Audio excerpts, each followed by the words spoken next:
Sanda. Me ka gani? Bindiga. Gwanan. Me ya haɗa ni da su? In har kana son ka rayu, to sai ka yi amfani da kuɗi da bindiga. Ba kai ne za ka bani rayuwa ko mutuwa ba. Saboda haka bana buƙatar kuɗinka da bindiga. Rike. Sanda,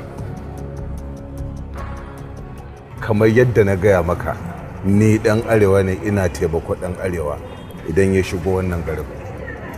Domin wannan garin yana da hatsari. Idan ka karba, zan gaya maka abin da zai taimake ka.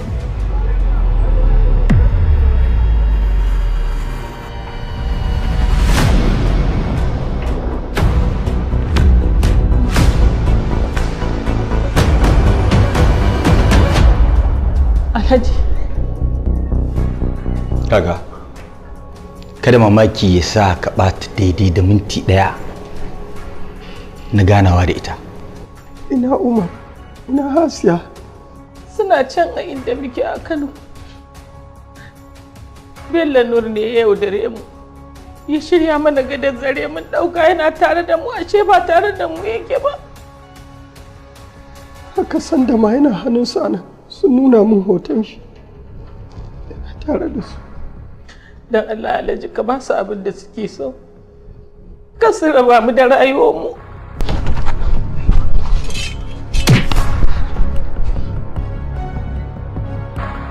Naji ya ce maka Garba, alamu sun nuna kai musulmi ne kuma daga arewa kake. Adar. Kai kuma naji ya ce maka Balarabe. Kai ma alamu sun nuna kai musulmi ne kuma daga arewa kake. Adar. Kun manta mai manzon Allah sallallahu alaihi wasallam ya ce wal qatilu wal maqtul fi nari. Da wanda ya kisa da wanda aka kashe duk yan wuta ne. Wannan haka yake. Kuma kana sane da haka, amma shine kuke nema ku kashe juna. Akan wayansu wayanda ma ina tunani kafarai ne, akan su kuke fada za ku kashe juna. Kilo shale. Ah! No calm down. Just let's go.